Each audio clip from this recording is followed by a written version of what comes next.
It's been almost 18 months since Snowmageddon, which I'm sure you, like me, remember fondly. What wasn't to love? With a back-breaking, round-the-clock shoveling, fearing for your life every time you turned out of a cross street with two-story high snowbanks on either side, and of course the tea service, which ground to a halt during it all, and much like our collective psyches, took months to recover. So, you over it yet? Are things on the tea better than they were? We caught up with a few people today who weighed in on that and the recent fare hikes. I wouldn't say that the service has gotten a whole lot better. The trains don't seem to be on schedule, so I'm not happy with it.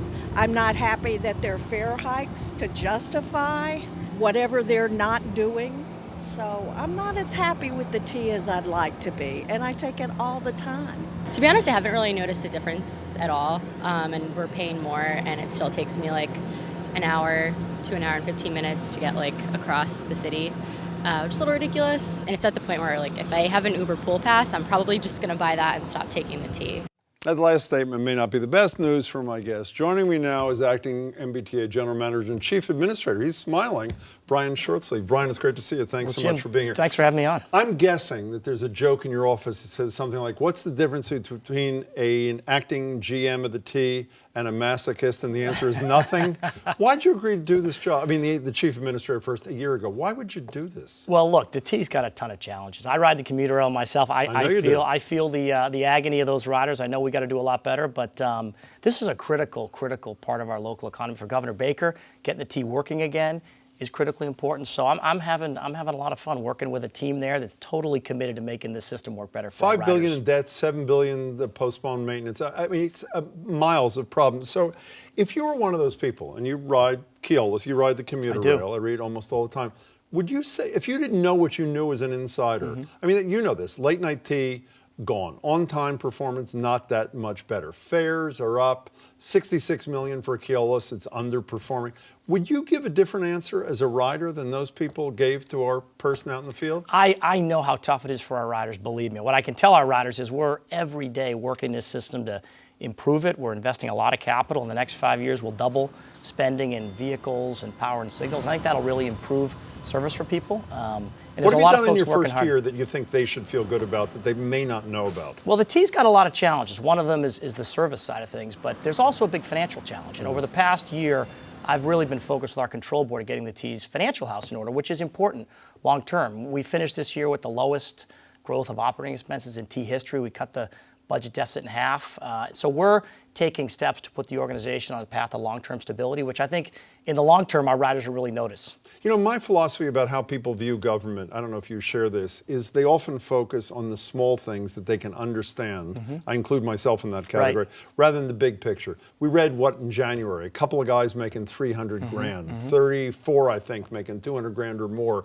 This cash counting room, which is like a Three Stooges movie, at least us. Can you guarantee to people at home that all those things are fixed? No $350,000 employees anymore. You're going to fix the cash counting room. Is all that going to happen? Well, what I can tell you is we're bringing a real culture of accountability to the T. We put new overtime policies in place earlier this year. We have a new attendance policy in place. Our overtime's down 40%. Our absenteeism's down close to 30%. So we're working really hard on those things. When it comes to the money room, what I would tell our riders on that is not even Bank of America runs its own cash rooms. They're the biggest bank in this country. So if Bank of America concludes that cash operations and money rooms aren't core to its business, it's hard for me to believe that the T should be in that business. And we're looking forward to getting responses from industry and probably partnering with a private company to do that for us. And is that one of the major, there was a Kevin Cullen piece today talking about you and the head of the Carmen's Union, Kevin Cullen, the Globe. Is the privatization thing, and apparently you have a very good relationship, at least according to him. No, I with do. The guy who's head of the union. Jim's a really good guy. We have a great relationship. We usually have breakfast, though, at Charlie's in the South End. Is so that I can't have a beer at breakfast, but I'll probably meet him for a beer after work one night. Is the major thing that stands between you two guys, and they represent, what, 2/3 of your people or some such thing,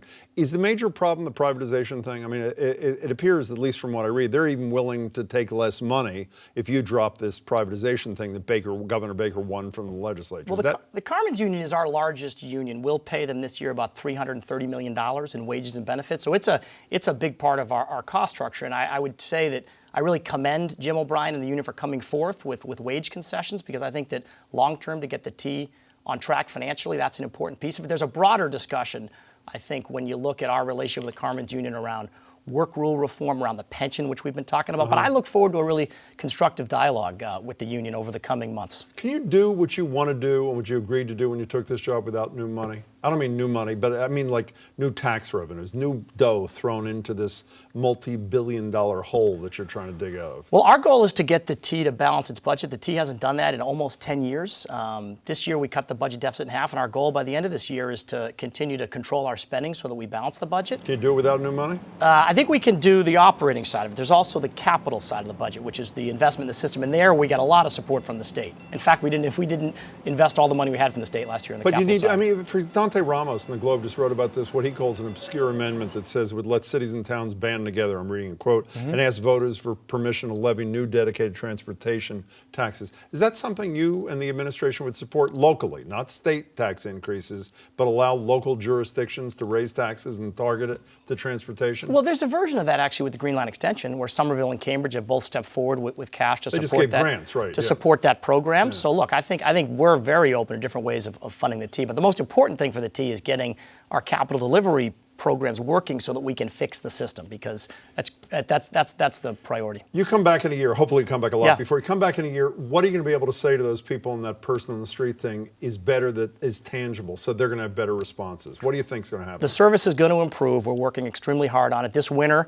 last winter was not a tough winter, but believe me, we're working hard right now in Winter Resiliency 2, so I expect we'll get through this winter, and we're going to continue to put the T on a path to being financially stable. Okay, you're the czar of the T, not the chief administrator, acting GM. You don't have to call Baker on the phone. You don't have to worry about what the legislature does. What's the single most important thing you do to get it, I was going to say on the right track, to get things in the direction you need going without worrying about all the political intrigue? What's the one thing? The one thing would be rapidly increase the speed at which we can repair the core system, and that's the capital programs, the power, the signals, the bridges. Those programs take a long time. They take too long. We got to get much better at it. So I'd say rapidly invest in the core infrastructure to bring it up to a much better state of repair. Charlie Baker said on a radio show recently, one of the signals I think is 100 years old. Is that not hyperbole? That is true? We have a signal that actually I can show you a picture of. It's from 1913.